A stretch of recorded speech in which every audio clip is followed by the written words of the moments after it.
Good morning, Flagler County. I'm Rich Carroll. You're listening to Flagler's Morning News on Friday, May 5th. Deputies responded to the Mondex area of Flagler County on a report of a man stumbling and waving a rifle. Flagler County Sheriff Rick Staley tells us what happened next. Deputy Pravat, who was in the area, immediately spotted the suspect and confronted him with her AR-15. The subject refused to comply and actually fired a shot into the air and fled into the woods. This resulted in a manhunt where he was located, and deputies using their de-escalation training got him to surrender peacefully. Deputies arrested 72-year-old Manuel Almeida. They say Almeida previously spent a decade behind bars for burglary and child molestation. He's been a free man aside from an arrest on a probation violation since 2008. He now faces charges, including possession of a firearm by a convicted felon. This local news is a service of Flagler County's Toyota dealer, Beaver Toyota US 1 St. Augustine, here to wow you.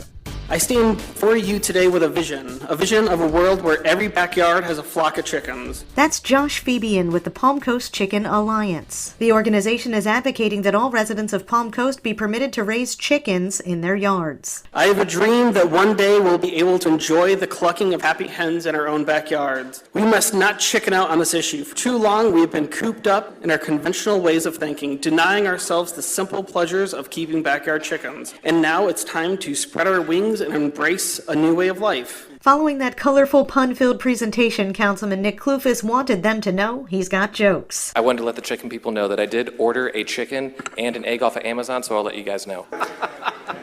Current city law only allows chickens and other farm animals in agriculture zoning districts. City Manager Denise Bevan says this conversation will continue. City Council did give consensus on bringing back the discussions of neighborhood community chickens, and we're looking at June 13th. Councilwoman Teresa Pontieri encouraged members of the Chicken Alliance to stay engaged. So please come back to get the same information that we're getting from city staff after the research is done. From the WNZF Newsroom, I'm Amy Cherry. Palm Coast will be holding its 18th annual Arbor Day event on May 6th from 9 a.m. to 1 o'clock at Central Park in Town Center. Palm Coast Urban Forester Carol Minnie. So many wonderful things. As usual, of course, is our donate canned goods or item for the shelter, so pet food. And you will get a ticket to go back to our tree tent and receive a free 3-gallon tree. We have our native butterfly release at 11. We have our walk-through butterfly tent. We have the Rotary Club, which will be offering train rides. We're offering free paper shredding. Refreshments and products from vendors will be available for purchase, and there will be fun events for the kids, including a butterfly tent, a petting zoo, and goodie bags. Admission to the Arbor Day event is also free. For Flagler's Morning News, I'm Karen Johnson. Along with volunteer doctors and nurses, our free clinic is training students. Terry Boletto is the CEO of the Flagler County Free Clinic. She said on a recent episode of Lifeline that medical student volunteers are coming from the Mayo Clinic in St. Augustine. She said they come with the right mindset, one that says they get it. They completely get it. And one of them was explaining to me how she felt like a lot of people in America who have insurance look at their insurance as a luxury. And so they want to have 2 or 3 MRIs if they don't like the first. And her take as a third-year resident was, no. Boletto says she sees hope for the up-and-coming doctors in the Flagler County Free Clinic. Lifeline airs at 9 Sunday mornings on WNZF and on the Flagler radio app. From the WNZF Newsroom, I'm Deb Albertson. Palm Coast implements an eco-friendly alternative method to aquatic weed biological control in its canals. The city stormwater assistant maintenance manager Stacy Davis says they're deploying triploid grass carp to several locations throughout the community. The city has sourced 700 adolescent triploid grass carp. Each fish is approximately 10 to 12 inches and has a lifespan of 7 years. Sourcing fish this size means they are hardier and can avoid predation more easily. Additionally, they can eat more and grow larger faster, making this one of the most efficient natural options to remove aquatic weeds from the canals in Palm Coast. The city also maintains the canals with an aquatic weed harvester that scoops the underwater weeds by the roots and relocates them along the shoreline for collection. For Flagler's Morning News, I'm Rich Petchke.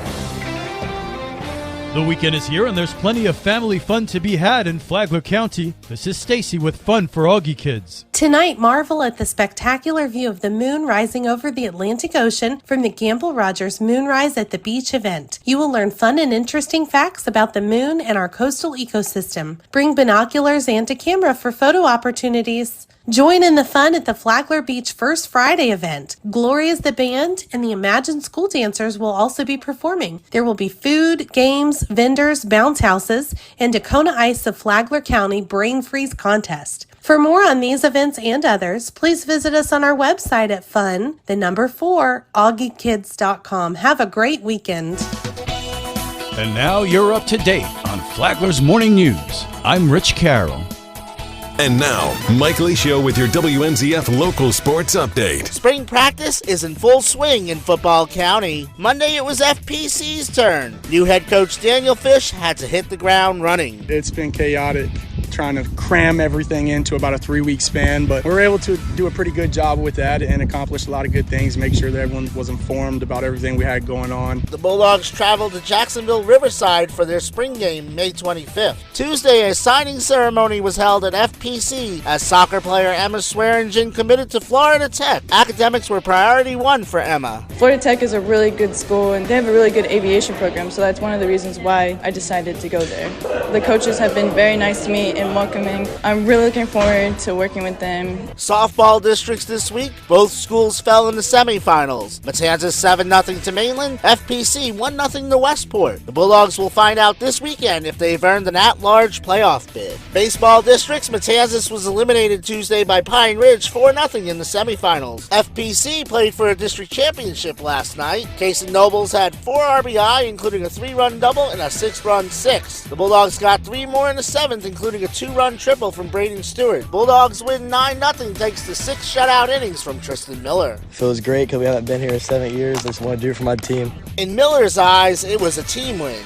My team put me on my back, and they did everything. They put up 9 for me. First-year coach Kyle Marsh on FPC's first district championship and playoff appearance since 2015. Just goes to show that all the hard work that we put in throughout the fall and the spring and staying together as a family and the bond that this group has had all year. I couldn't ask for a better group. They gave everything they had on the field. I'm just lucky enough to be able to coach these guys. FPC will host the opening round playoff game Wednesday. Their opponent will be revealed later today. FPC and Matanzas are at the University of North Florida for the regional track and field championships this week. WNZF is your home for local sports with updates Mondays and Fridays. From the sports desk, I'm Mike Licio.